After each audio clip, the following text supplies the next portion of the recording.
I whakawhiwhia a kahurangi hinewehi mohi ki te tohu kahurangi i te whare o te kāwana tianara i te whakanui ātara i te rānei. Hei tā te o Kiwa McLean e miharo ana tēnei kahurangi hou o tātou i te kaha o te whanaketanga o tēnei whenua i roto i te tauawhi i te Māoritanga, tai atu rā hoki ki te panoni haeretanga o ngā waiaro. He mārei kura he reo rōreka i hauai te rongo.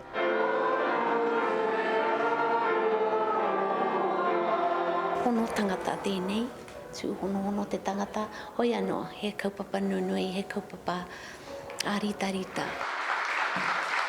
He oi no mai anō kē te ārita-rita-tanga o kahurangi hinewehi mohi ki te ao Puoro.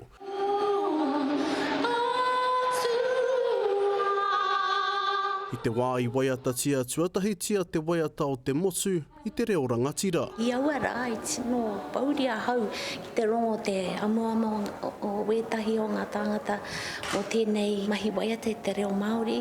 Hoi anō i nāia nei, kua puāwai te motu nei o Aotearoa. Tohi pa te wā ki ngā tau tata nei,